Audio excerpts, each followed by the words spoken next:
Welcome to the beginning of our 16th season. We're 16 now.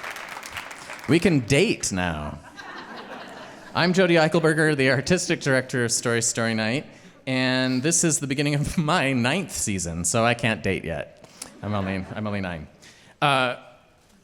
Did some of you come through the front door tonight, or did everyone come up from the garage and other places? Did anyone come through the front door? Oh, okay, so you might have seen the giant inflatable with the sunglasses. Yeah, so smiling face with sunglasses. If you haven't seen it, maybe exit that way so you can experience this enormous orb that is the inflatable emoji. Someone came in the spirit of the emoji, though, because they left these gloves at box office. And look, it is a smiling face emoji. It doesn't have sunglasses, it's winking. So if you left these gloves, first of all, thank you for fully participating in our theme. And we'll have these for you at the Slammer booth, so you can pick those up. And then you can put your name in to tell a story, too. Sometimes I'm asked about how we come up with the themes for the season, and it can be a bit random. Like one year, I was just thinking, we have 6 shows this season. What are things that come in 6s? And discovered that there are 6 chess pieces. So we're like, okay, each one's gonna be a chess piece. One year I was looking at my old tape recorder that I had as a kid and noticed it had 6 buttons. So we did play, record, rewind with the 6 buttons that were on my tape recorder. This year is a little different. What actually it came from is seeing the inventory list for Jump's vast collection of inflatables. And thinking, I wonder if there's a way, wouldn't that be fun to set up inflatables at the show? And how could we structure the themes? Well, one thing they had many of were inflatable emojis. So we based our season of themes on Jump's inflatable emojis. That's how it works. And so we're starting with smiling face with sunglasses, the cool emoji. And then the other emojis, I think, are going to be are a little smaller. They're not quite as big as that one, so they'll join us up here in the lobby, so that'll be fun. But we have people who inflate us. That segue's not as smooth as who blow us up, no.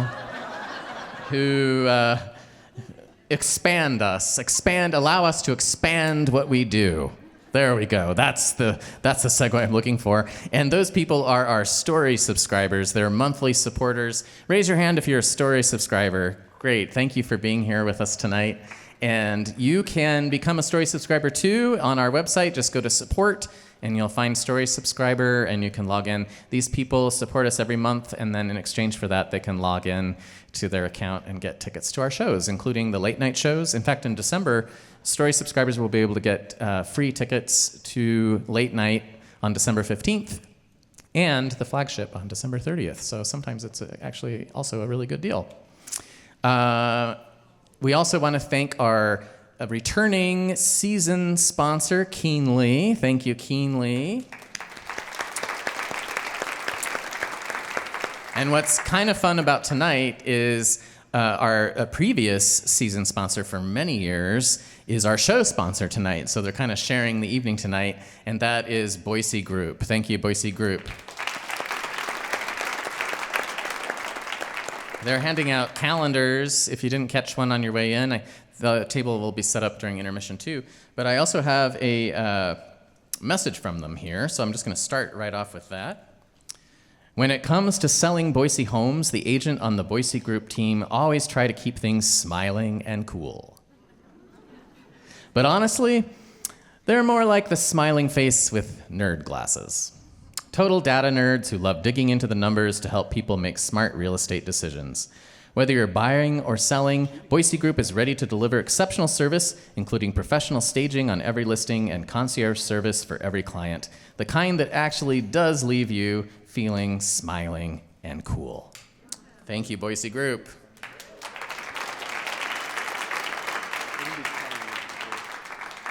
Now, when I first moved to Boise back in 2014, or I should say returned to Boise, back in 2014, I kind of felt like I was semi-retired. I'd had a career in film and television, and I was moving to Boise and didn't know what I was going to do.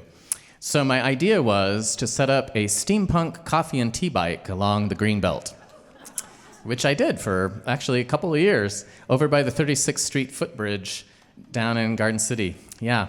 And my uniform, I had a bowler with the goggles and like music box pieces and gear accoutrement. That was the beginning of my steampunk. I always wore sunglasses. I wore all black with a vest. I had the spring kind of bartender or poker. I didn't actually know what they were for. Maybe poker dealer. Striped pants and black boots. And I was at this big cargo bike with a white and black striped umbrella. And every day I would roll my bike out and head out there with cold brew coffee, tea in test tubes, and I had these glass orbs that you would pour the tea in and pour the hot water. And my day would just last as long as my hot water would last that I had in these big pots on the side. Spent a lot of time reading books. Also made some coffee. But I felt especially cool because one of my returning customers was this young teenage guy who seemed like the kind of kid who defined what cool was. I mean, he was often by himself, he was riding his bike around, and he would roll up to the bike and he'd ask for some tea. We didn't talk a lot to each other. I would say, well, what kind of tea do you want? I've got this today, I've got this, I've got this. And once I got to the one, he'd just go, yeah. So I'd take the test tube, I would dump the tea into the glass orb, I would grab the pot of the gooseneck and pour the hot water into it and let it steep. And we didn't really have conversation while it was steeping. We kind of just stood there. Me and my sunglasses and him astride his bike, kind of looking at me, but not really looking at me. He'd kind of flip his brown hair over and kind of glance sideways. And then once the time had come that the tea was steeped, I'd press the little button with the cup underneath, and the tea would fall into the cup. I'd grab it, put a lid on it, pass it to him, and say, here you go. And he'd say, see ya. Really cool. But one day, he came back for some tea, same routine, got the tea, dumped it in, hot water, letting it steep. But then I said, I think it's really cool how you want to try new things. And then I saw it happen. He kind of looked up at me real quick, and I could see it in his eyes the moment I went from cool to not cool. And I'm not sure what happened. I think it's that I said too much, or that maybe I'd said more words than just names of tea and see ya, and he got something about my personality, or maybe got an insight about who I am more than just the steampunk guy. Because up to then, I'd been almost this icon, this guy standing at this steampunk bike, making tea and coffee. And then when I put words to it, I became something else more than that. Which maybe is what emojis do too. It takes the place of words. So it has a power that exists, but then when you try to translate that to words, something goes away. Just in the theme tonight, you see that yellow face with the dark glasses and the little smirk. But then when we put it in words and say, tonight's theme is smiling face with sunglasses, doesn't quite work the same way. Which means that our theme, the whole thing we've set up for this season, is a little dangerous. Because we're requiring our storytellers to come up here and put words to a thing that is wordless. And that's what's going to happen. How many first-timers do we have here tonight? Who've never been to Story Night before? Oh, wow, quite a few. Great, welcome. Some of you maybe are here for Thanksgiving. Yeah, we'd like to support our visitors. So let me tell you a little bit about the show then. We are three featured storytellers intermixed with a community story slam. So that means 3 individuals we've approached them in advance, we've rehearsed together, we've gone through their stories, they've had a little time to work on them. And the bonkers thing about Story Night, we're the only storytelling show, I think, in the country, perhaps the world, that does this. We have these people who have practiced and fretted over their words, and we mix them up with people who maybe just came up with a harebrained idea in the moment and threw their name in the hat over the slammer booth and came up here and shared something that later we all wonder, why did they think that was a good thing to share? But it only lasts 5 minutes, so the curated stories, they're more 10 to 12 minutes. The slammer stories, sometimes, honestly though, the slammer stories are the best stories of the whole night. They're just amazing. And to become a story slammer, it's very easy. You just go visit Susan and Ben over here at our slammer booth, write your name on a little ticket, and give it to them, and then during the show, they're gonna bring those up to me, and I'll draw one, and you'll get a chance to come up. Now, here's some things that are cool about being a slammer. One is, it's really cool if you put your own name in the slammer booth. That's really cool. Another thing that's really cool is if your story is event-based, meaning things happen in your story. This is not a platform for imparting your knowledge of the economic system in India or of religion or a political campaign. These are things that happen to you in your life. And also what's cool for you and the audience listening is to listen with curiosity. Not every story will have things in it that are maybe the way you would have done them. And maybe it represents something that you don't appreciate. That's okay. But the only appropriate response really is applause at the end of the story. If you need to leave, that's cool. You can go out the door, take a break, come back later. But we don't want to know about it, basically. No, you can write me an email later and tell me what your experience was, but we don't want to know during the show. Let's just say it that way. So those are all cool things. And the other thing about tonight's show that made it especially hard is normally you can self-submit to be a featured storyteller. So any of you could write in to story@storystorynight.org and say, I want to be a featured storyteller. Here's my idea. And then we also recruit people. But what we realized about this cool show is cool people don't really know they're cool. So no one self-submitted for this show tonight. Nobody. I don't know if that's an embarrassment thing, like, I'm really cool and people want to hear my story, because normally there's not that extra baggage with the theme. So I had to find people who in the community that I kind of thought were cool, or I actually asked other people in our community via some online platforms, like, who do you think is cool? And people sent in names, and we got their contact information and said, you've been nominated. So, in reverse order of how we're going to hear their stories, the story after intermission tonight, I'm going to call it Cool on Stage. Reputation, reputation, reputation. Oh, I've lost my reputation. Dakotah Brown is coming tonight here. Make your way up. And then, Cool on the Waves, we have, dude, that's sick. Paul Primus.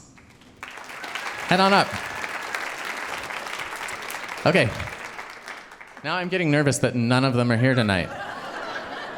Are you guys, where's Dakotah and Paul? Yeah, come on up, pick a seat. Oh, phew. That's getting a little tense. So I was like, okay, so back to the steampunk coffee bike. I haven't talked to you about coffee yet. But first up to the mic, and coming directly to you, our first featured storyteller. It's her first time at Story Night. She's cool for school. Everyone is welcome. No, this is not. Am I doing this in the wrong order? I am totally doing this in the wrong order. Never mind. She's a little later. She's cool for school. Everyone is welcome here. Sarah Inama.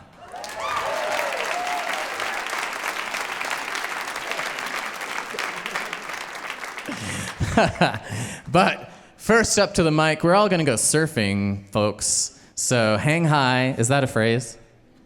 hang. There's hang something. Hang tight. I give up. Let me give it up to the person who knows the actual terminology. Ladies and gentlemen, I used to call him Optimus Primus, but his real name is Paul Primus.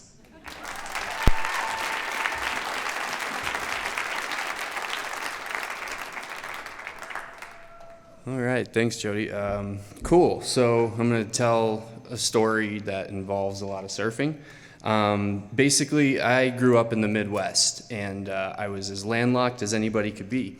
I had always dreamed about surfing, and seen footage of it, what it is, how much fun it looked. It looked like to do, because I was always also kind of a fish out of water, if you will. I have gills somewhere, I need to take a few showers a day or jump in the lake or something like that. So anything involving water sports I was immediately drawn to. But I definitely wasn't anywhere where surfing was available. The wake surf stuff hadn't been invented at the time, and all of that good stuff. So after living in the Midwest through high school, I moved out to Colorado, and still nowhere near the coast. I don't know why I didn't just make it straight to the coast, but I jumped onto all the other board sports, the fun stuff, the skateboarding and the snowboarding. I really moved out there for the snowboarding, and but still, it never quite fulfilled what I was looking for, which was definitely surfing. It just seemed so far out of reach and so cool. The whole concept of cool is nothing I really ever associated myself with. I kind of saw it as always out of reach, like surfing was. Still kind of do see it that way. But as I creep towards the West Coast a little slower, I make my way to Boise, and I attend university here, which was another awesome thing. But as a fish out of water, I took up lap swimming just to, again, get my gills wet. And not professionally or anything, but I swam hard like I might as well have been. I should have joined a team or something. And then skateboarding a bunch and making friends that way and stuff. So it was still a good time. But it was really exciting afterwards. I found an opportunity to move to Portland, Oregon. And that was very interesting, tons of fun. But the main thing that I knew is that it was only an hour drive to where surfing was. So as soon as I get there, I am broke already, just working jobs like landscape jobs, and it rains all the time. So not a ton of money. So I took a credit card that like Wells Fargo makes you have with your college student account or something like that, probably like a 25% interest rate or something like that. And I didn't even have the card. I cut it up when I got it, but I called them and got the number for it, brought it to a surf shop in Portland on a piece of paper, had them run it that way, got myself a wetsuit, a surfboard, and everything I needed to go. And I had nobody to show me the ropes or anything. So I went at it alone. I got some other buddies to tag along who probably knew less about it than I did, and probably put them in danger as well as myself. But I was trying to make it out there 3 times a week. I mean, it was just all I wanted to do, and I was able to make that happen. But I was, in the salt water every day. It was just amazing.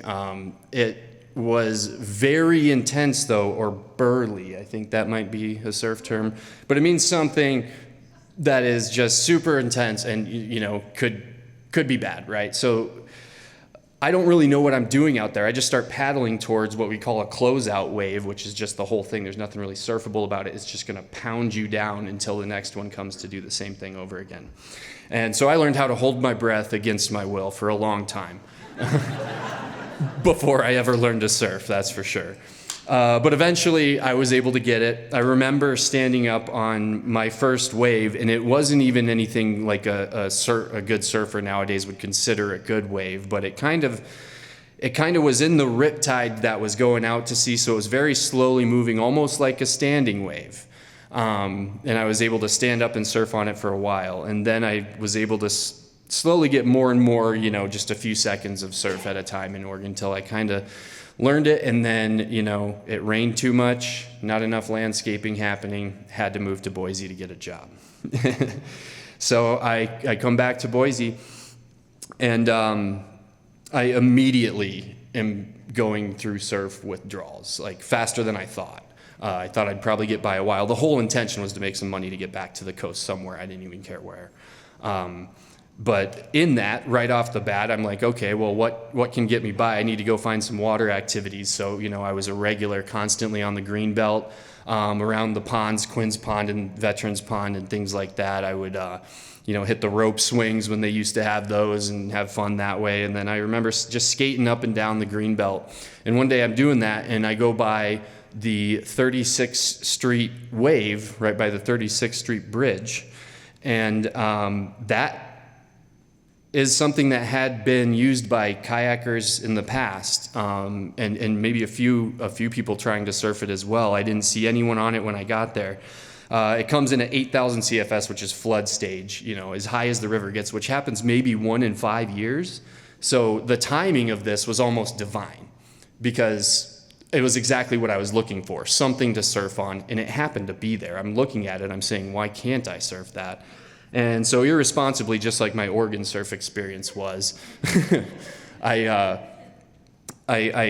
just grabbed my board and wetsuit that were meant for the Oregon coast, nowhere near the right gear exactly for here, but I did it anyway, went out, couldn't really get it. It was a whole different dynamic. It was really difficult, but I knew it had to be possible. I was even doing research, online, just like, can you surf rivers? Is this a thing? It's got to be a thing.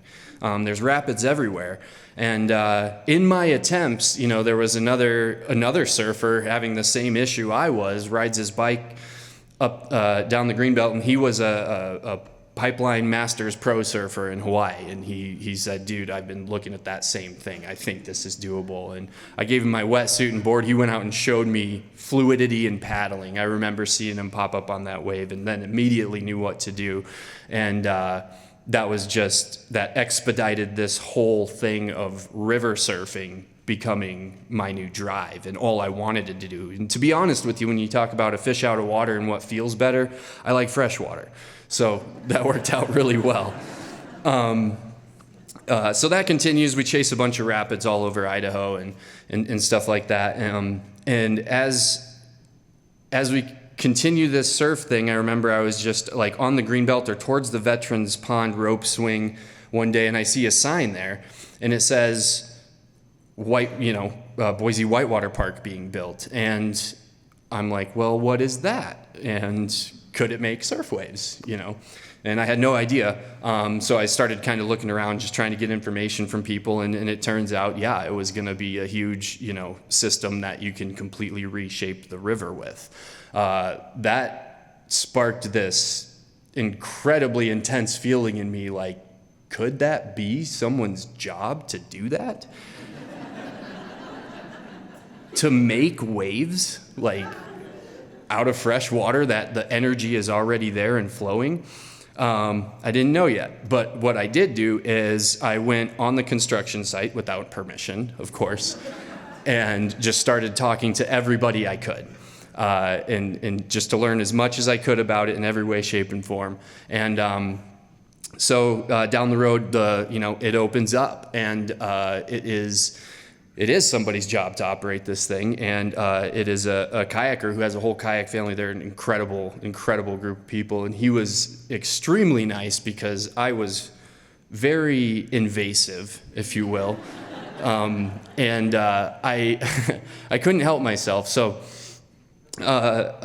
he was very generous though, and he made awesome kayak waves which could be surfed on. I was able to successfully surf on them, so I was already absolutely incredibly enthusiastic and just excited and grateful.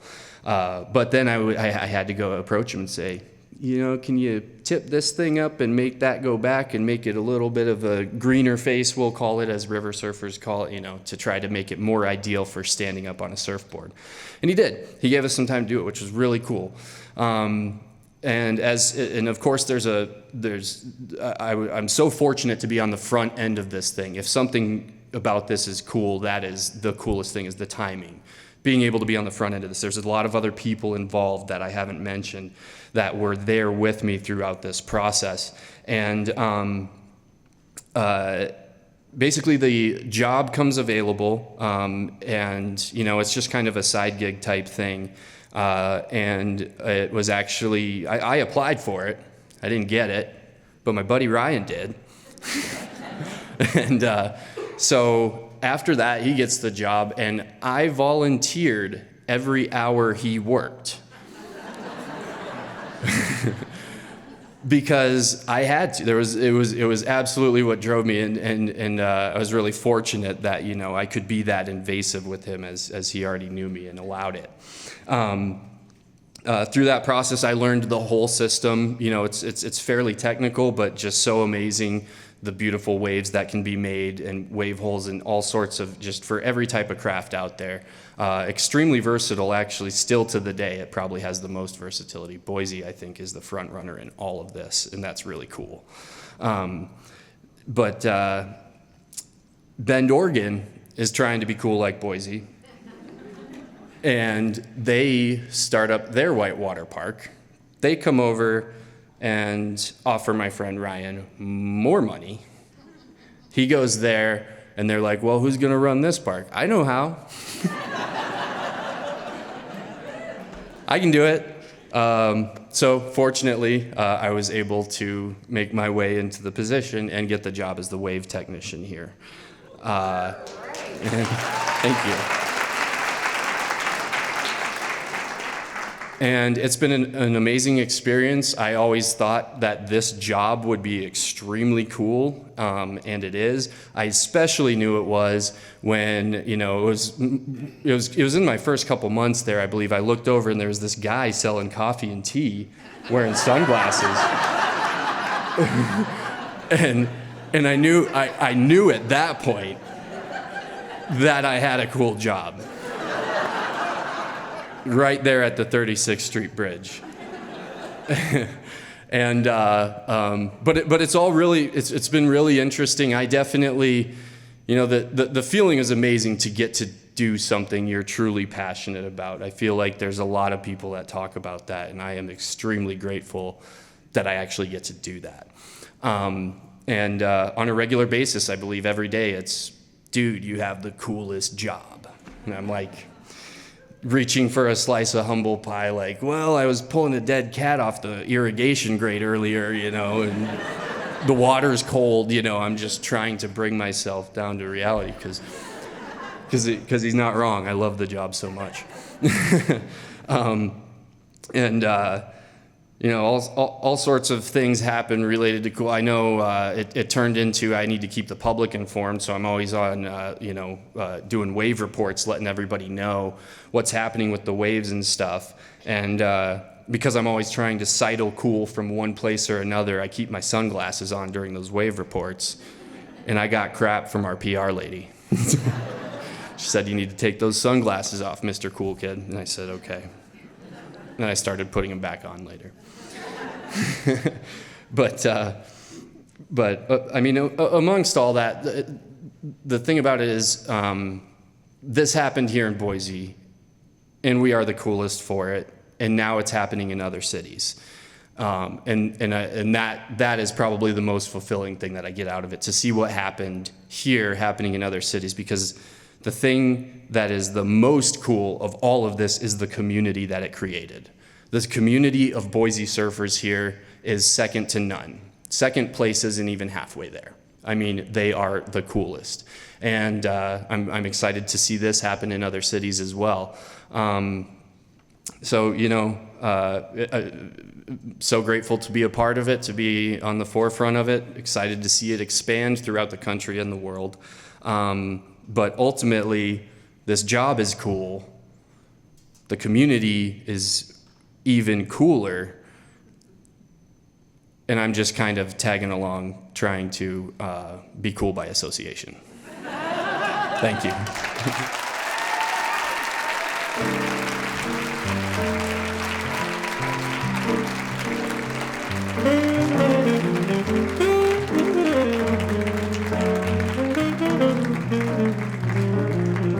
You got a poster and a sticker for sharing a story. And if you're a story slammer, you get a poster and a sticker too. I make that sound like it's optional, but it's actually mandatory.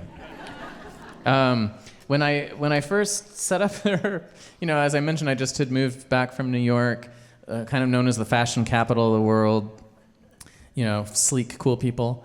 I set up this bike in Boise, Idaho, along the Greenbelt, And I'm like looking around, and every person who's passing me is like an Adonis. I'm like, what is happening? Like, Ryan walks around in his board shorts all the time, doesn't even drink coffee and tea, but he would come up to the bike, and I was glad I had sunglasses on because he was distracting. I was like, everyone in Boise is so incredibly fit. It's amazing. It's crazy. All right, do we have anyone in our cooler, our little poll thing for slammers here? One of the things I forgot to mention that's also cool is our show is technically rated PG-13, and for the first time ever, we actually made available some student tickets, which some people got, although you all don't look that young, so I don't know. So please try to keep it. Oh, wow, they're actually chilled tonight. They're really cool. Oh, good. Okay. So keep that in mind with your content and your language. Oh, well, we have no problem with this one because she is one of our ringers.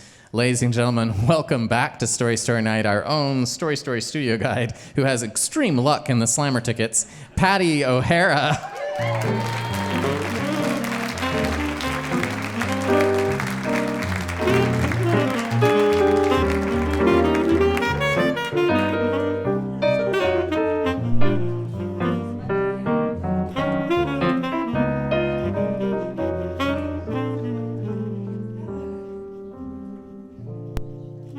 My mother had a very unusual way of reprimanding us growing up. She couldn't tell us directly what was wrong. She had to use her English literature major to give us some input. And she would often quote English literature. Like, she walked down in the basement once on my brother, and something is rotten in Denmark, she would say. She's waving the cigarette smoke around. Or my little brother would often stand and watch me do dishes, and I kind of complained about that a lot. Why does he get to play Legos and I'm doing this? Well, he also serves who stands and waits. Yeah, well, I'd like to play with my Hot Wheels while he does some dishes or something. And I remember the first time that she used the thing, and she did it in her Midwest accent. It was, oh, would some power the gifty give us to see ourselves as others see us? I remember the first time she said that one to me, and it was Easter Sunday, and we're all we're tearing around the house getting ready for Mass, and things are flying everywhere. This is a long time ago. Back when we wore these hats to church, especially on Easter Sunday, it was your first one for the summer. You had your new dress, something pastel, new shoes. Socks are flying, shoes are flying, hats are flying. We're tearing around. It wasn't that we were excited to go to church. It's that we wanted to get home so we could have our Sunday breakfast and then dig into our Easter basket. And so we're getting ready as fast as we can. Sean, can I wear your shoes? No, you've got Fred Flintstone feet. You're going to smash it. You're going to wreck my shoes. And my brother's sweat sock is lost and all this stuff. Finally, we get out the door. The bells are ringing for the church. We're only about 2 minutes away, and we have to go around a corner to get there. And when we arrive, my sister had to run back. She forgot her purse, so she's bringing up the rear. We walk in the church. It's a sea of pastel and suits and hats. The place was packed, jam-packed. So we're in trouble because we're late. But the good news is the usher came back and he said, well, you're going to have to sit up in the front pew because that pew is always empty. No one wants to sit up front. Well, all right. We look pretty fine. All right. Where's the red carpet? And he kind of leads us down the aisle. The four of us, my two brothers, me, my mother. My dad was home. He's Lutheran and had a church in his heart, so he was exempt. He's making pancakes. That's all we cared about. So we're walking down the aisle, but we are strutting. We look fine. It's like we're not supposed to want this, but it's okay. I got a new dress on. We're walking down the aisle. Check out the hat. Had this daisy chain ribbon down the back. My sister had one just like it. We both had daisy chain ribbons, so we're just like strutting. My brothers have their new white shirts and their white socks and their black shoes walking. We're up in the front row. We get in, hop in, and Mass is supposed to be an hour. It takes 2 hours. We finally leave. My sister goes out first, and as she leaves, we look in horror as we see hanging from the back of her hat is my little brother's sweat sock. It's one of those that had the red and the blue stripe on it. Bright white because it was clean, but it was, you know how you just can't quite get that ground-in dirt out of the toe and the heel? So it was just glowing, just hanging there over her daisy chain. And by association, I'm next to her. I'm next to the girl with the sweat sock hanging from her hat in the front row. My mother's, oh, Sean, nobody noticed. They were all looking the other way. They Stations of the Cross or whatever, I don't know. We were horrified. It was shame and embarrassment by association. But instead of consoling her, my mother came up with, oh, would some power the gifty gie us to see ourselves as others see us?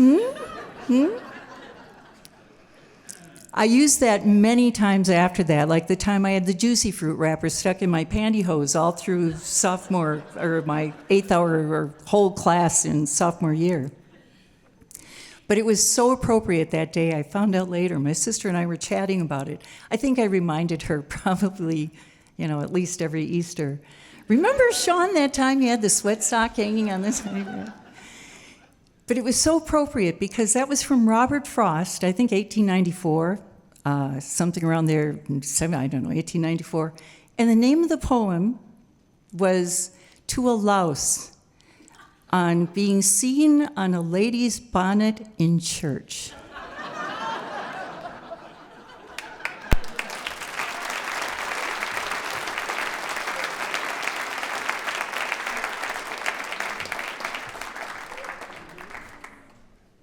I'm not sure Patty said how old the brother was, but if he was a young teenager, that is not a sock you want stuck on your bonnet.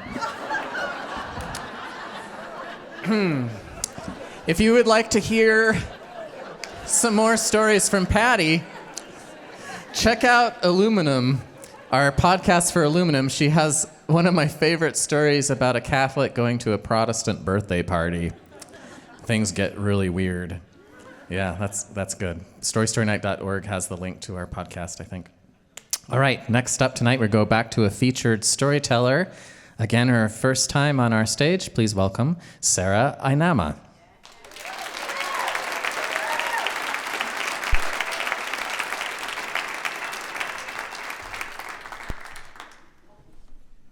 So I spend about 40 hours a week with the coolest people they'll have you know. And they are my 12-year-old students. And they do a lot of cool things that they think are cool. They've got this cool hairstyle going on now where they cup up the front so it looks like they've been skateboarding with a hat on, but they wouldn't want to use a curling iron. They just push it up themselves. They say things that make no sense to any of us. Skibbity, Ohio, Rizzler, cap, no cap. We're cooking, which is good, but to be cooked is bad. So these are things that I've heard quite a bit. And they also like to humble me in things that I think are cool, like getting to class on time and sitting in your assigned seat that's the same assigned seat that you've had for the past 5 weeks. And it's not cool to be assigned a partner, and it's very not cool to have to listen to 90s throwbacks in class, and they let me know. But every once in a while, our cool universes collide.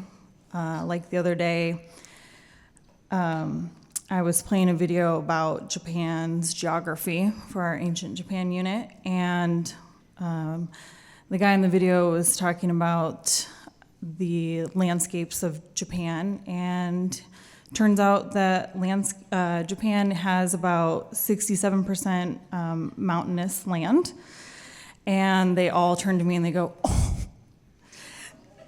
And I go, yes, okay. I actually love it, and you guys will all get an A on the test if I put that as a question. So if you don't know 6-7, you're better for it, so it's okay. Anyway, back in March, I experienced another time where what I considered cool and what my students considered cool kind of became the same. And it was an interesting experience for me and something that was very unexpected. Back in a day in March, I drove to school, and I was not only planning for the assignments that I was going to give out that week and the way I was going to engage my students in different activities and try and keep it light and fun, but I was also thinking about if any of my colleagues would talk to me, what they might say to me, how long it would take for my administration to come down and talk to me, and if I would even have a job at the end of the day. And that day, I spent mostly alone in my classroom with just my students. And there were little things here and there, like, oh, my mom saw you on the news last night. Or, I heard that you were on TV, Mrs. Inama. And kind of by the end of the day, I felt like, okay, I made it. I think this will kind of just go away. And I couldn't help but dive deep into the comments that people had left on different social media posts about the news story that I was in. And they had said things like, she's not a professional, she is virtue signaling, she is a bad teacher for having a sign up in her classroom that makes her students think that they're different, things like that. And it is not a very cool feeling to feel like you are misunderstood and to be kind of ripped to shreds by people that don't know you and probably have never spent a significant amount of time in a classroom. And the next day I came to school, and before first period started, I heard a familiar sound. It was my own voice. And 2 students in my classroom were playing a YouTube video of my interview. They were trying to play it at the exact same time so that they could watch it on their own screens, but it was twice as loud. And I was like, okay. And it dawned on me, like, I didn't want my students to know this conflict that I had been a part of. And the questions that I was answering in the interview were about a sign in my classroom that had read, "Everyone is welcome here." And the questions that I was answering was about why I had to take it down and why I was asked to take it down. And it was because I was told that this is an opinion and that not everybody believes this. And because there happen to be hands on it that show a variety of skin tones, it is now controversial. And it really, to see my students watch that moment made me think about how I had hoped they'd never know that there were adults who thought that them just existing based on the way that they looked was an opinion and was tied to some sort of political platform in some way or controversial for any reason. And I worried very much that this would crush their spirit. Some of them who needed to ask me why why would this need to come down? What does that mean? Why is that a problem? But as the days went on that week, I noticed that not only were their spirits not crushed by that, but they were the ones that understood me the most.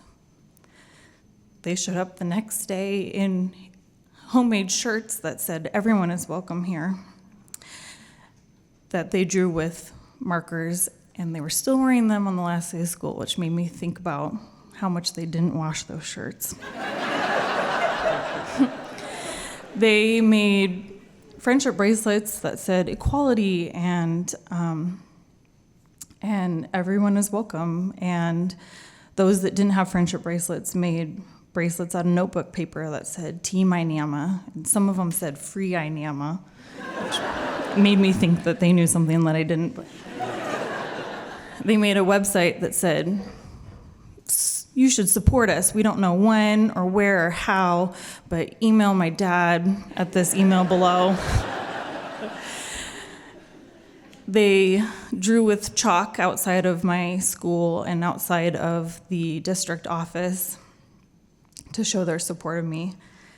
And they said things like, "We know that this is true in our classroom. This might not be true other places, but this is true in our classroom, Mrs. Inama." And I had students from years prior email me and say, "You always had a classroom that was welcoming, and those signs made a difference to me, and they might not have meant anything to anybody, but on day one, I knew that I was welcome in your classroom." And they got it. They got me. They understood me. And as they were supporting me, I started to realize they're doing what I've always wanted my students to do and what I've always wanted to make cool. And that's for them to be kind to each other and support each other and make their classroom a place that they all want to belong for each other. And they might have felt like they were being there for me, but they were really being there for each other, which is what I had always wanted. And one day my secretary called me and she was like, "You are gonna have to come down here and pick up your mail." So I came down to the front desk and I had lots of bouquets of flowers, some from random people, some from my friends, some from other people that worked at the district office. And there were like 10 boxes of pastry perfection cookies in the shape of hands, and the icing was in all different skin tones. So cute, and we all shared them. There were baskets from book clubs that had dropped them off, and baskets from different religious organizations around town. And then, I don't even know what they're called, but the big plastic bins that the mailmen carry the mail in. So all my mail was in there, and I'd take it back to my classroom in that. And the next day we did a Greek Olympics simulation outside, and I told the kids they could make a flag for their own city-state, and they could design their flag the way they wanted. And one of my groups made their flag say, "Everyone is welcome in Athens." And throughout the next month, maybe 2 months, I just kept receiving so much mail. And the students would say, "When we're done with our work early, can we open some fan mail?" And so we would sit together and we'd look at the envelope. We learned a little bit about the abbreviations of states, where everything came from. We'd open them and read letters from people in Michigan and classrooms in Florida and veterans that had written us a song and people in Texas, and then it started to show up from Sweden and New Zealand and some posters from China and little handmade knickknacks and bracelets. And of course, the kids were like, "We got money. We got so much money. People sent us." And I was like, "They're sending me money to buy myself a cocktail. I don't, if you can read that." Okay. But I squirreled the money away, and I thought about what I would do with it. I mean, I'm sure my 12-year-olds and I could have thought of a million ways to spend all the money, but I saved it. And towards the end of the school year, when I realized that I would not be coming back to the school because I could not comply with their request to take down my poster, I decided that I would spend the money on something more than just donuts or pizza. I bought sunglasses for all 150 of my students, and little letter beads and gemstones and jewelry glue. And we spent our last day bedazzling our sunglasses. They bedazzled me a pair. And they had helped me pack up my classroom, and literally the last thing that I packed up was my sign. And when I took it down, they filmed a video, and they all signed the back of it. And they wrote things like, "Everyone is welcome here no matter what."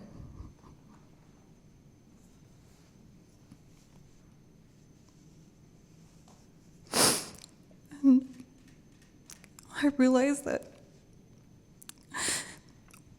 what I had wanted to be cool for them, like, they had made cool, and they had made me feel so cool by standing up for them because I love them. And I miss them very much.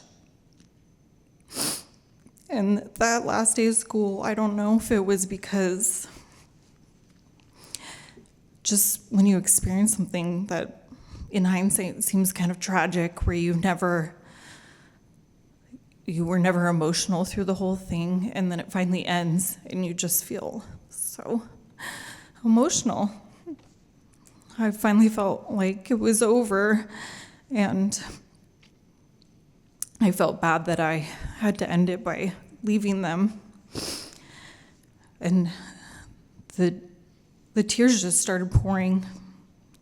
And it was the first time that I had felt really, really sad. And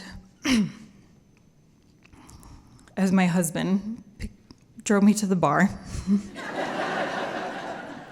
I did have one thing to cover up the tears. They were my Mrs. Inama sunglasses.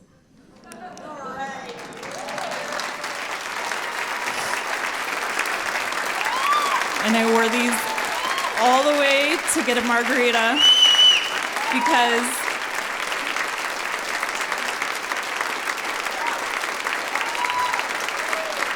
the coolest thing is that you remember your values and you stick to them, even when it's hard, and especially when you're able to tell a bunch of racists to kiss your ass.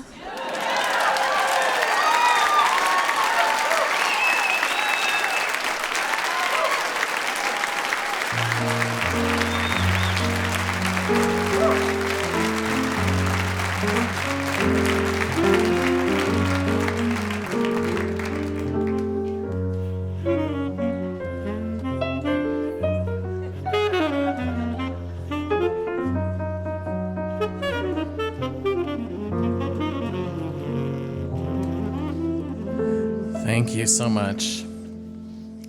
I have something. You remember these at the top of the show?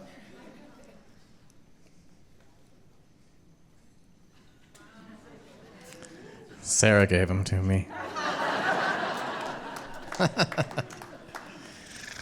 Wow.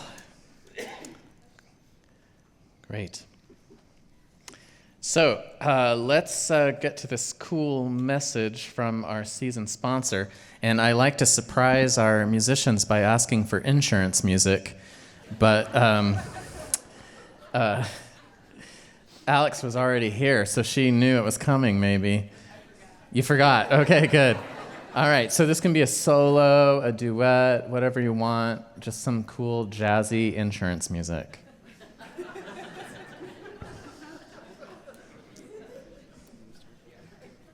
Yeah.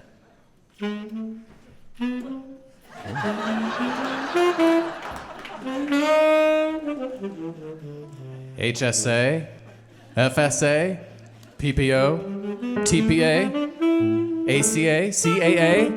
If you just nodded and smiled, you're not alone.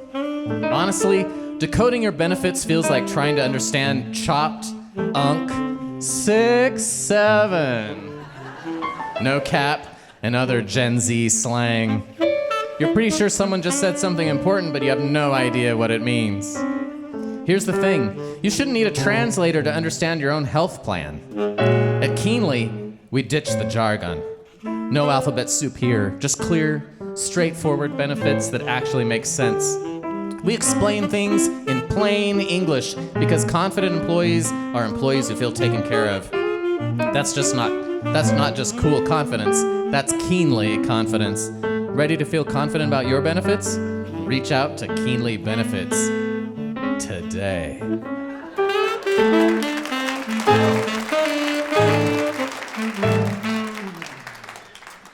Wow, that was awesome. Thank you. All right. We're going to give you a chance to visit the bar, refresh your drinks. Also, Jimmy and Frank are in the hallway with our merch table. My book is out there if you still haven't gotten a copy of that. We also have punch cards that make great gifts. They get 4 shows to Story Store Night. They can spread them out however they like. We have stickers for sale, or you can win it by coming up here and telling a story. Tote bags, t-shirts, everything. We'll see you back here in 10 minutes.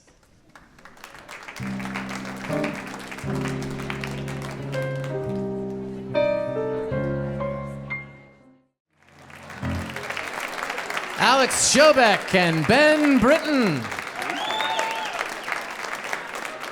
What's pretty cool is Ben actually drove here from Twin Falls to be with us tonight, and he's heading back right after the show. So thank you for coming in and making our night special. My pleasure.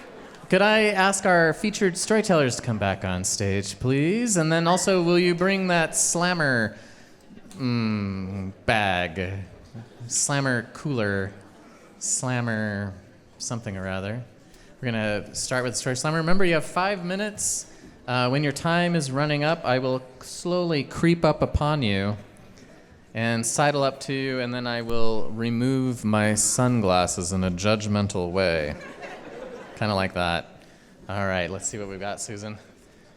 Oh, wow. There's a bunch of smiling faces with sunglasses in there tonight. That's great. And it looks like, oh, I recognize this name as being one of our story subscribers, I think. Please welcome to our stage, Barbara Urcher.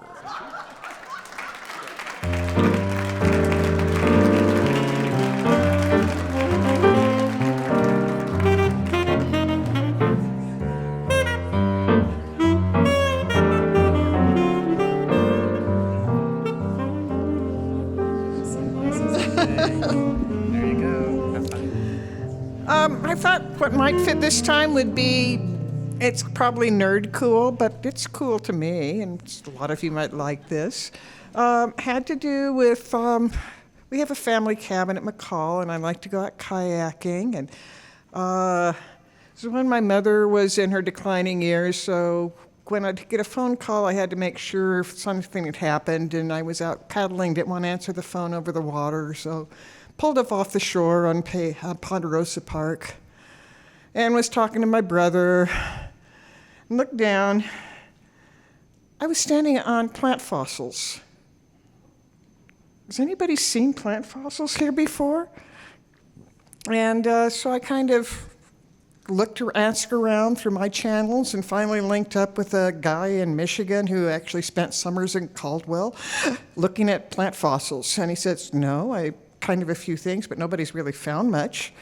And so I it was kind of something fun to do, go back and look for some more. And we kept finding more. And eventually we pieced together what's actually a pretty cool forest that used to grow where McCall is now, 16.5 million years ago. There were redwoods and ginkgo trees growing in McCall. Is that cool? I think so. I mean, along with oaks and willows and maples and a few, things that don't even have modern analogs. But it was just kind of fun and cool to be part of all this discovery, and I kept going and finding more, and we're still trying to get them all described, but it's just fun. And then I said, we need to make a story out of this, and approached, I'd already had to work with the people at the Ponderosa State Park because it was, their land, and we couldn't just go and dig. I mean, one of the other paleobotanists came in, we want to do a big trench, and I said, I don't think they want us to build a big trench in the middle of the park. So didn't do that, but we could still do our little things that weren't conspicuous, and started accumulating more and more and more, and worked with the park people there over several years, and eventually got, if you haven't been up there to see the interpretive center, we've got a display and all this, but that was cool, to be able to do something that then you could build an outreach and let more people know what's cool. And that's what nerd cool is. So, and what was also cool was all the friends that I met and the colleagues that I didn't know before. That these things build out and you make links with new people. And eventually one of the cool things too was we found out, actually, no, I had not been the one who first stumbled across this. One of our friends, 20 years earlier, had stumbled across it when he was a grad student. And, but at the time, he was a grad student, and just early career, and he was heading off to the tropics, and had sent some of the fossils that he'd found to the guy in Berkeley, and oh, there's some stuff here, but it's not that cool. And so he ended up doing other things, and rather than pursuing, and it took, me coming by and, hey, what's fun to do in the summer? Let's go look for fossils. And I'll actually be going over to Caldwell tomorrow, breaking rocks, is what I like to call it, is taking some of the fossils that I collected a month ago and trimming them off. And those will then are waiting for the guy from Michigan to come out again and tell me what they are. And that's cool. So anyhow, that's my example of geek cool. Thank you.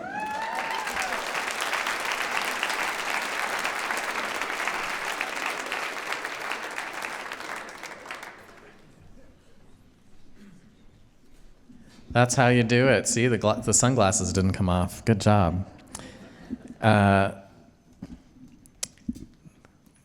One of the cool things I got to do as a kid at Ponderosa State Park was go with my sister to see the meteor shower in late August.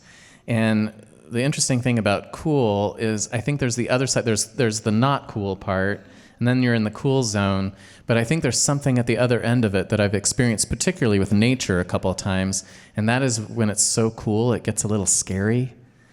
So like being there with my sister alone by the office at Ponderosa State Park and looking up and just seeing lights just flying through the sky, like it was really cool, but then also we're like, it's really dark and scary. The other time that happened was driving through Iceland. I lived there for a time. I was very lucky to be able to live there. That was a lot of fun. We were driving over a mountain pass, unlit, just our headlights, nothing else on the road, and all of a sudden the sky the northern lights just filled it. And I had seen them several times, but this time it was like they were starting to reach down towards me, and then that's when the cool went to the scary phase. I was like, what if it touches you? What happens? Do you turn into like Spider-Man or something? I don't know. Well, we don't have Spider-Man for you tonight, but we do have a very cool featured storyteller next up for you. Please welcome to our stage, but not for the first time on stage, but the first time on our stage, Dakotah Brown.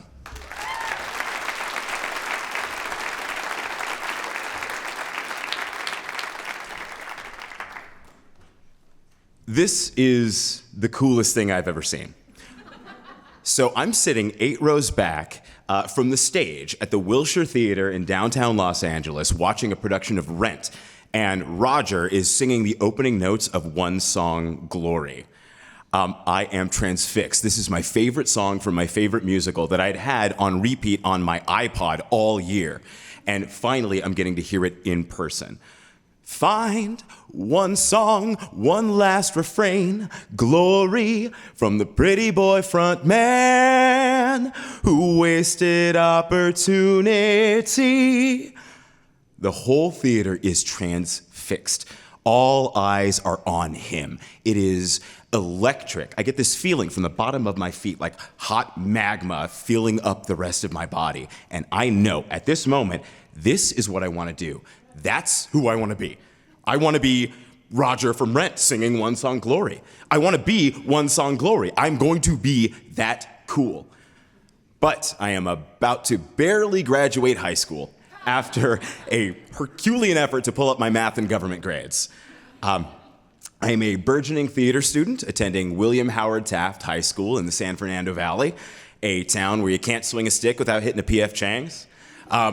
It's a sort of a haven for upper middle class social climbers who desire nothing more than to move into one of those houses on stilts in the Topanga Canyon, or a mansion somewhere in the hills of Studio City. My parents had recently bought a house there on auction at way under market price after just getting their foot in the door of the entertainment industry. My stepdad was hired on to a new adult animated sitcom called Family Guy. And give it up for Family Guy, yeah. And my mom was working as a production assistant in the same building. I, meanwhile, was slinging smoothies at a Jamba Juice. My mom drove a gold Saturn sedan. I rode the bus. We were nouveau middle class, for sure. Just a year prior, I had transferred from another high school in West LA, where I was part of a Burger King kids club of like-minded dorks who spent every weekend piling into one of another's houses to just hop into sleeping bags and play Nintendo 64 until the wee hours of the morning. Never my house, though. My parents didn't really have patience for children. So, at the Wilshire Theater, meanwhile, post-show, me and 30 other millennial rent heads are waiting with bated breath, clutching our programs tight, looking at the stage door, waiting for the cast to come out.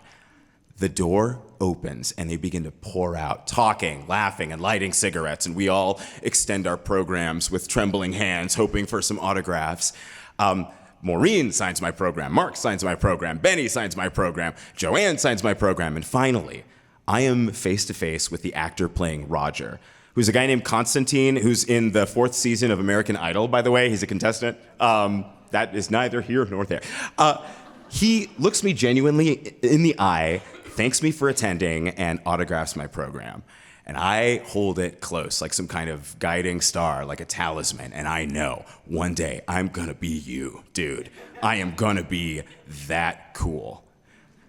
So no one was more surprised than me that was enough motivation for me to make it into college, make it through 3 exhausting years of theater training, which feels sort of like you're going to a ninja clown school. You dress in black, you walk quietly, you learn tumbling.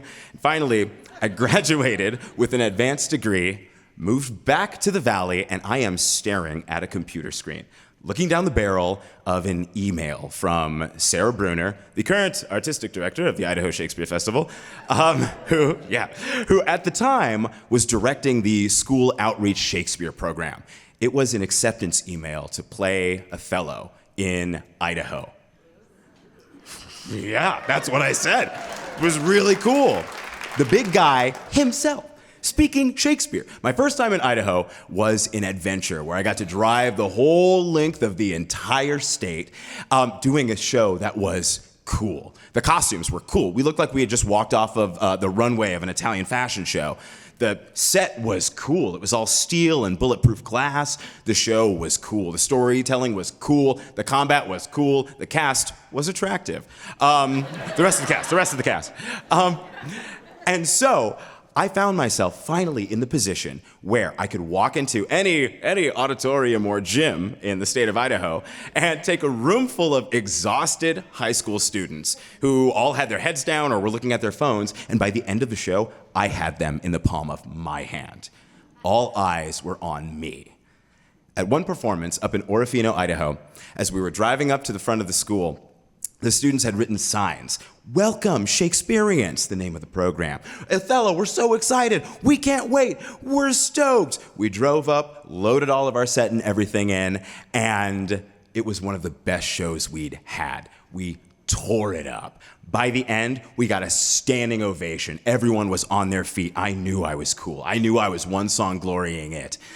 And as we wrap up the show, students file down from the bleachers and ask us for autographs. Now, I'm that guy. And as we're taking apart our set, the entire basketball team runs down from the bleachers, whips off their shirts, and starts playing the hardest game of pickup I have ever seen. Like, we filled that gym with so much cool that they had to retake their territory and impress us right back.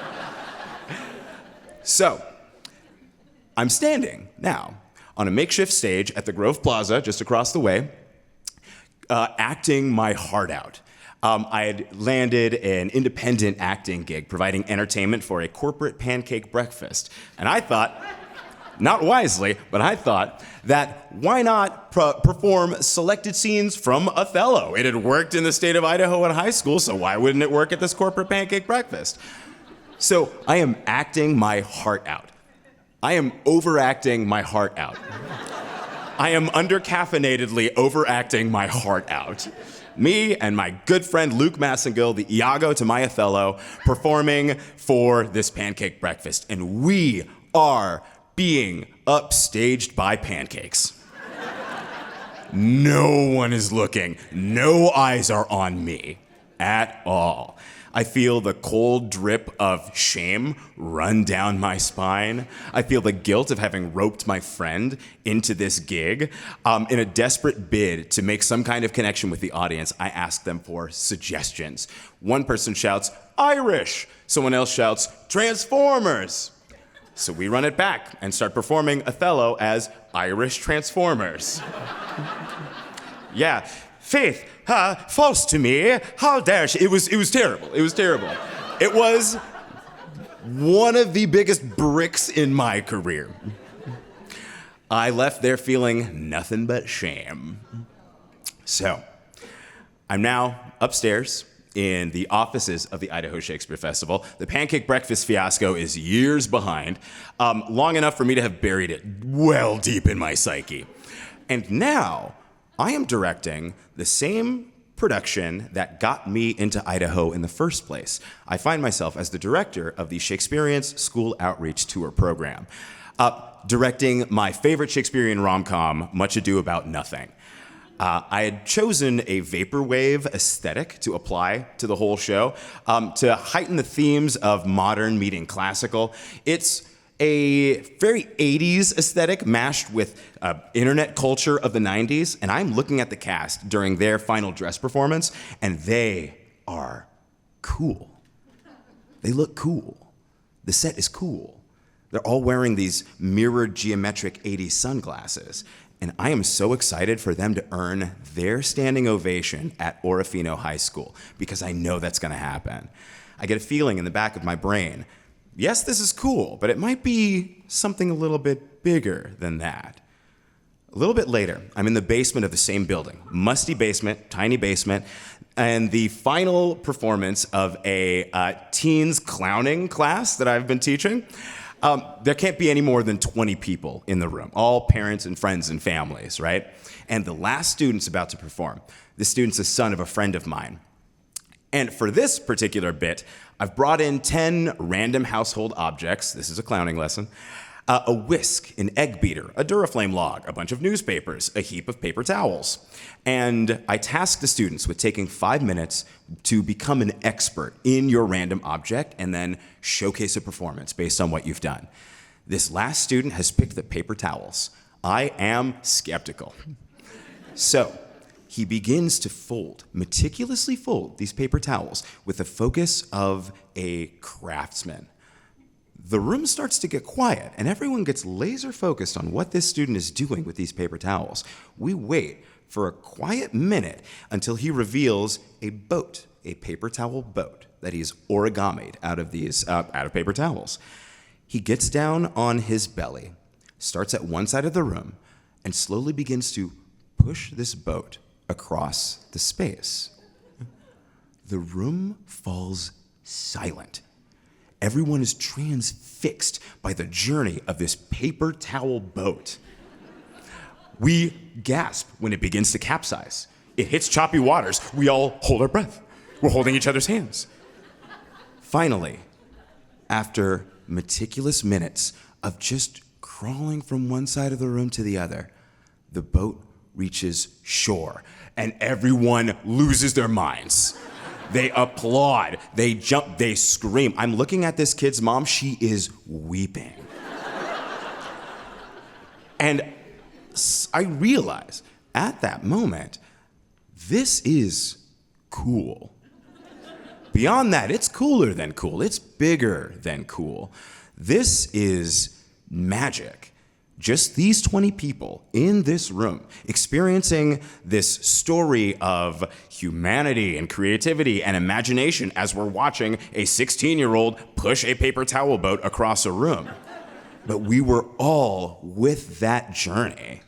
And I understood then that I'd spent so much time trying to be seen, trying to have all eyes on me, and now suddenly all eyes were on him, and it was magic. You can spend a lot of time trying to be seen, but the real humanity, the real magic is in being one of the people who sees.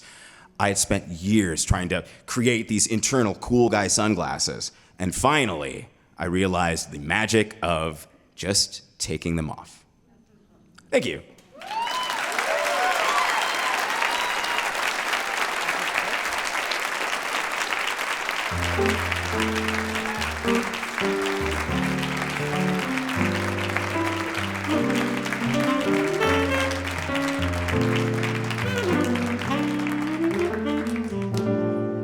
Hey, Wave Master Paul, can you make a vapor wave on the Boise River? That was in his story. Vapor wave? No, work on it. Okay. Oh, okay, all right. I once was brought into a now defunct podcast called CityCast Boise to discuss Boise's standing ovation problem. Because I am often, and this sounds very egotistical, but I'm often a person in the audience who is not standing. The rest of the audience is up on their feet, and I'm like, it was good. I don't know, it's me. So we talked about how, Boise is very enthusiastic about their standing ovations, which, it's good energy, but there's some issues with that too. But I have to tell you, I was at a performance of this man's, at Alley Repertory Theater, a performance called The Royale, and you could not have kept me in my seat at the end of that show. The final moments of the show, Dakotah was playing this character and was standing in the light with his fist up in the air, and I was just overwhelmed and amazed. Absolutely amazing. So we have a very talented person in our community here.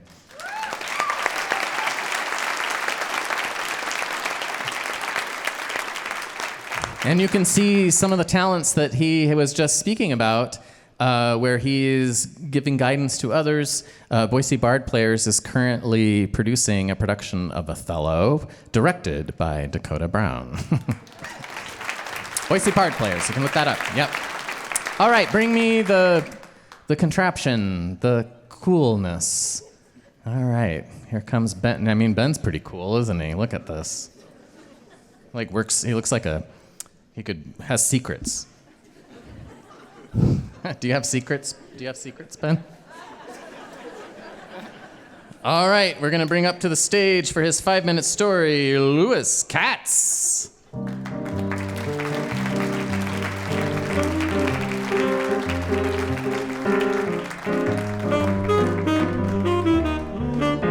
one's come from that side yet tonight. Was that? No one came from that side yet tonight. You surprised? All right, we're ready. You good? Cool. Are you good? Yeah. I'm good. Are you good? So I have a question. Why is it that people with real cancer look down on those of us who've only ever had skin cancer? Okay, not a cancer crowd. That's not my story. It's just something I've been wondering about since this morning. I sold my IT business in January to become a professional speaker.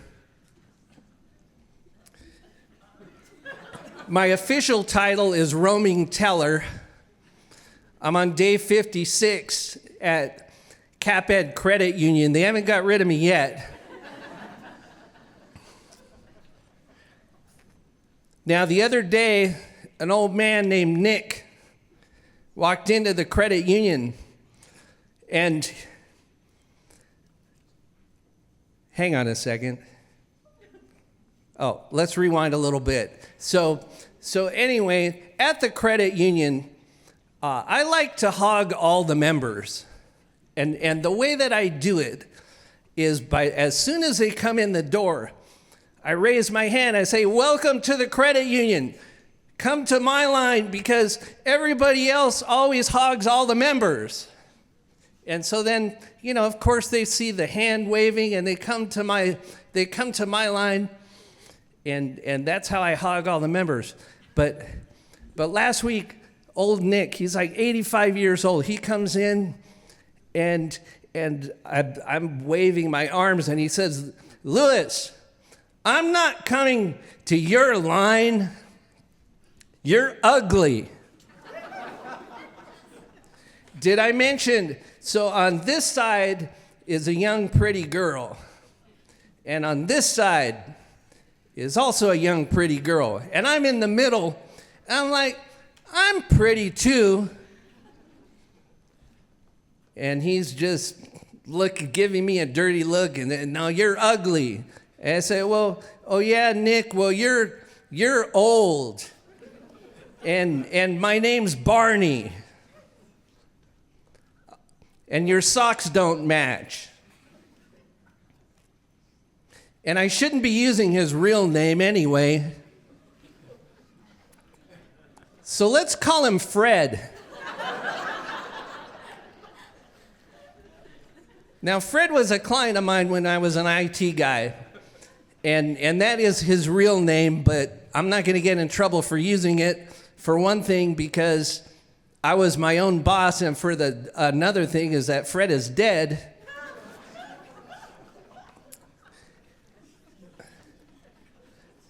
Anyway, Fred, the first time I showed up at Fred's place, he yelled he got really, really mad. And he was used to just letting his temper fly because he had once been the president of all 3 major television networks back in the 60s and the 70s. Look him up, Fred Silverman. Real name. I'm not going to get in trouble with the credit union for that. So anyway, instead of, forget about Nick. Let's just call him Fred. No, you know what? Let's call him Andy. The first time I worked for Andy, I said, "There's no way I will ever work for Andy ever again." The second time I worked for Andy, I said, "I will never work for Andy again." Now, suppose Andy walked into the credit union and said, "I'm not going to your line, Louis. You're ugly." Well, it just so happens that soon after that, another member came up, and she wanted to learn all about the dark web. Now, on the dark web,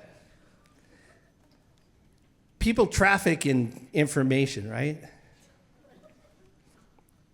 So I'm thinking, hey, instead of just telling her about how to avoid the dark web. What if I demonstrate by using Nick's social security number? I mean Fred, Andy, whatever.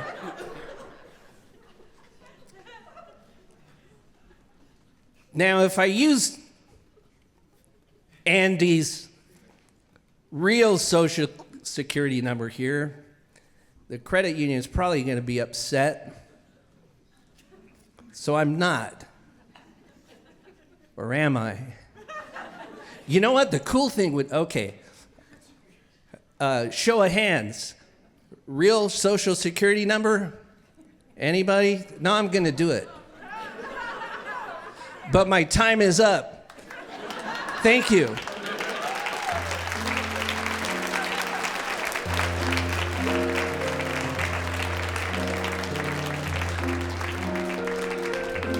Thank you, Louis. And just to be clear, CapEd is not one of our sponsors. We welcome them. We welcome them. But they are not. Yeah, so that's some of that slammer energy I was referring to earlier. And I'd love to have some more. So bring me back that cooler. Let's see if we've kept these names nice and cool and see who we might pull out of there next. I was in a different mindset when he said that he'd left his IT job to be a roaming teller. I was thinking of like a sort of minstrel storyteller or something. I'm a roaming teller. What would you like to hear? Well, we would like to hear from Carolyn Johnson is what we would like to hear. Carolyn, come on up. Returning to our stage, although I think most recently at our late night show. So now we have her at Flagship. Very excited to hear your 5-minute smiling face with sunglasses story. Hello. My story takes place about 10 years ago in my hometown of Louisville, Kentucky. And something that you may or may not know that Louisville houses or homes is the Derby. Do y'all know about that? Small thing. And, they have the hats and the dresses and the money and the infield. And at the infield, everybody is just so drunk. And there's dudes that are just getting lifted up onto the porta potties and running as fast as they can, and they call it the porta potty derby until everyone gets kicked out. I haven't been there, but I've heard stories. So this derby in particular, I was at home, and I was hanging out with my boyfriend at the time.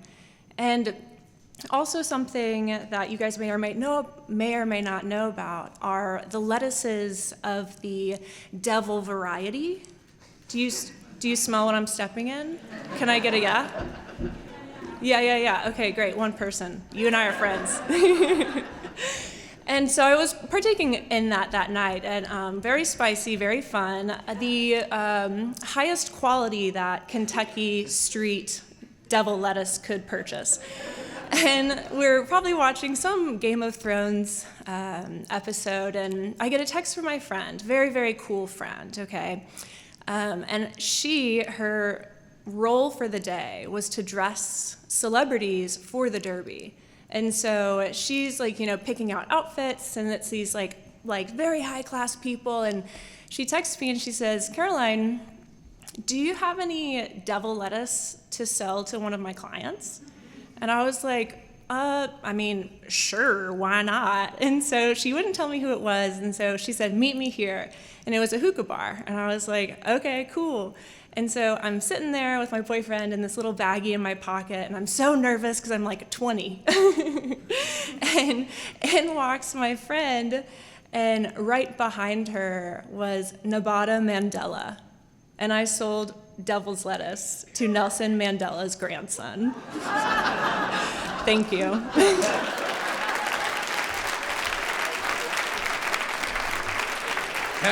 Carolyn, you have to take your poster and your sticker. You have to.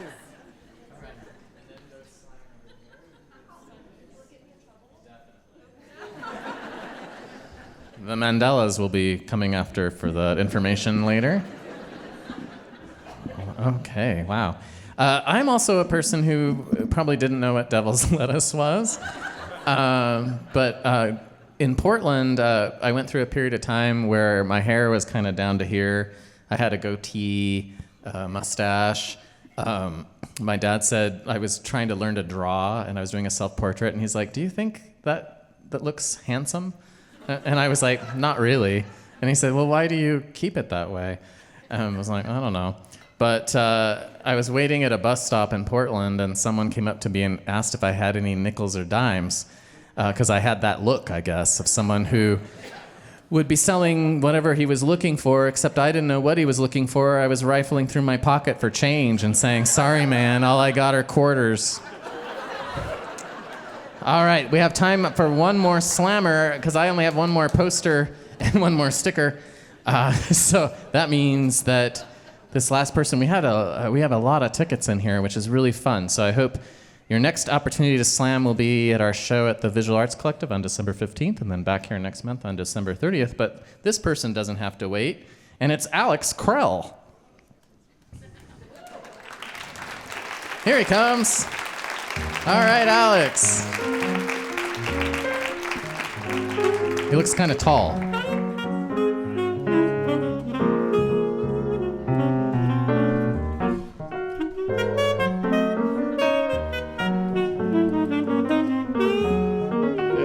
Doesn't come off.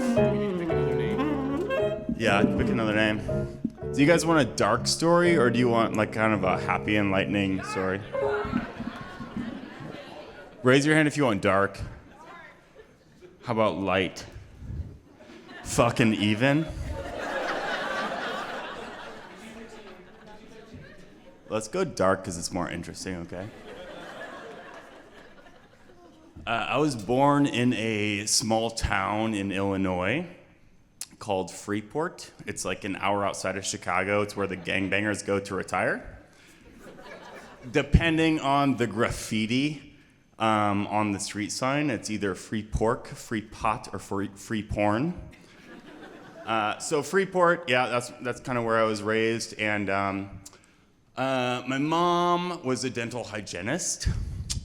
This is all kind of lead up to the main story, which isn't a story at all. It's got a lame ending and kind of a, yeah, it's just dark with a lame ending. So just to prep for you all, it's got. Okay, so my mom, dental hygienist, she had headaches and was kind of a crazy kind of bat. And either way, she got caught up in the opioid epidemic in the early 2000s, right? So in her dental hygienist years, she started taking some oxys or whatever, hydrocodone, whatever they call it. So she kind of devolved into what you would call drug addiction. So then I was raised by my social worker dad, who the first time my good friend Haley met him was bailing him out of jail for screaming at his girlfriend, and he was cool. He was really charismatic and nice to everybody, but my aunts would say, like, "Hey, Alex, we kind of know, like, keep it up, good job, you're doing great." So that was kind of my upbringing, was absent mom, kind of crackpot dad, whatever, charismatic. When I was 18, yeah, all right. When I was 18, I joined the Marine Corps, went to Iraq and Afghanistan and did kind of my work over there. I was an intelligence analyst, which is cool. I was like, wanted to be like James Bond or CIA guy. I never really wanted to get my dick or my legs blown off for the country. I wanted free college because I was born and raised in a small kind of poor town in Illinois. So anyway, I did that kind of thing, went to college, and kind of getting out of the Marine Corps and going to college, I kind of had this kind of depth in me where I was like, I needed some more out of life. I was kind of bored with bartending and construction and college and all this stuff. And I'd always wanted to be a firefighter, so I became a firefighter. But still, there's this thing in me that was like, fuck, I kind of want to go to war. That's not a good feeling, okay. So anyway, I'm scrolling on Instagram like we do, right? And up comes this organization, this nonprofit, and it's for this organization that's looking for combat deployed military members turned professional firefighters that would like to go to Ukraine that maybe have been in the intelligence world because they were looking for an intelligence guy. And I kind of thought, like, fuck, I guess that's me. With that, all that being said, I was still highly, highly underqualified to do that. But I submitted my resume anyway because I was kind of searching for something. So anyway, I end up broken. Like, there's like 8 years in between this where I've gone to college. My brother kills himself. Fuck. Probably because my parents are fucking crazy. Is this too much language? It is. Is it really? I thought you said PG-13, no? Oh, I'm so sorry. Okay, all right. You can record yourself and then play it back and you get a second one. Yeah. Okay, so no more language tonight. Okay. You asked for dark. Either way. He's honest. I like it. Either way, I end up in Ukraine post-trauma, and we're working with the Ukrainian firefighters, and we're doing structural collapse and search and rescue in 2022, and when Russia is just bombing the crap out of these cities. And they ask us to dig up these mass graves, and it's very interesting. Like, man, I don't know how I find myself here. So anyway, we're doing all of this work. And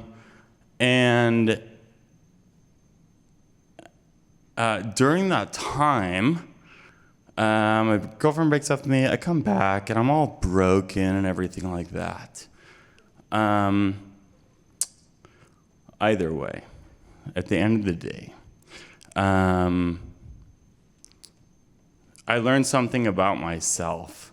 The thing that I ultimately learn is that through brokenness and through some weird, strange, convoluted life story, trauma leads to trauma, right? That in the midst of all of that, people are coming up to me, Ukrainian women, politics aside, they're hugging me and they're crying and they're just thankful for showing up.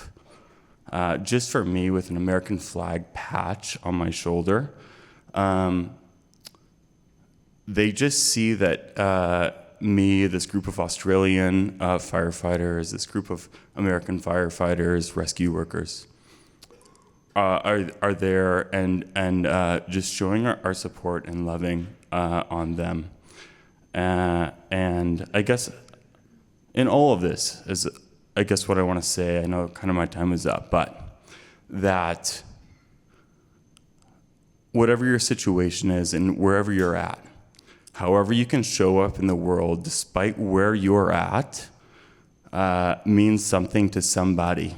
And so your skill set matters, and who you are matters, and what you've gone through that puts you in a strange situation in the middle of Eastern Europe. There's people that will appreciate and care for you as much as you care for them, so just put in the effort. Love and be loved.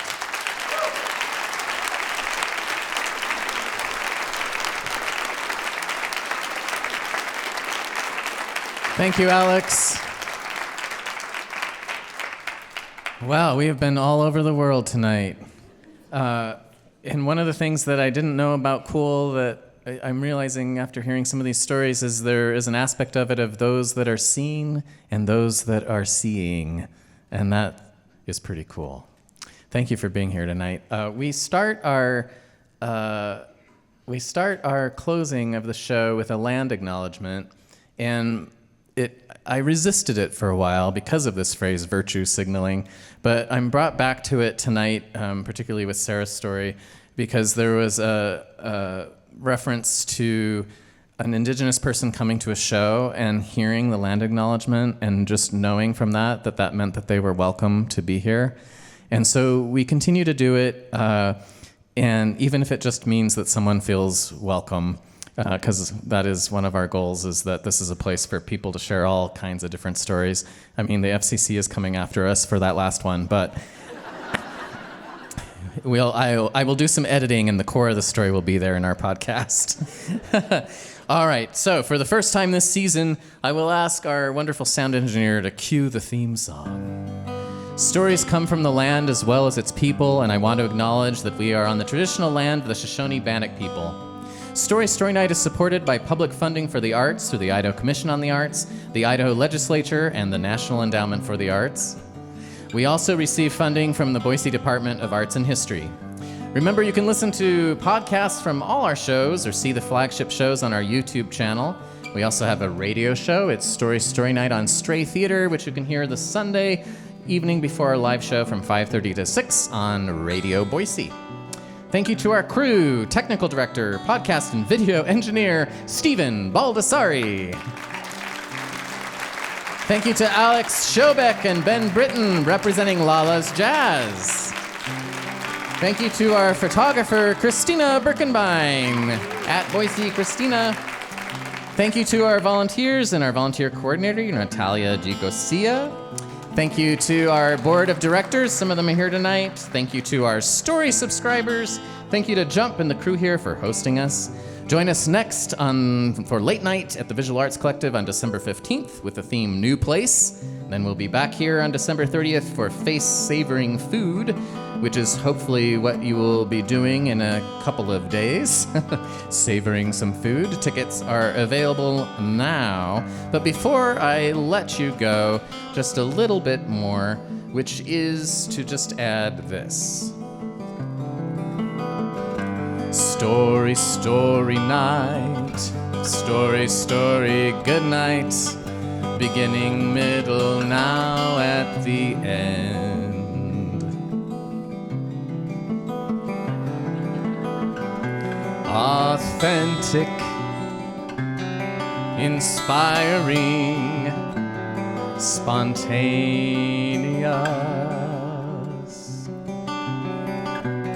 So thank you. You shared your stories and you really listened. I might have come here as a stranger, but now I'm leaving as a friend. And what we learned tonight is if you've cut your credit card up, you can still use it. Just call the bank and get the number. And so the story doesn't end. See you in December. Thank you very much. Good night.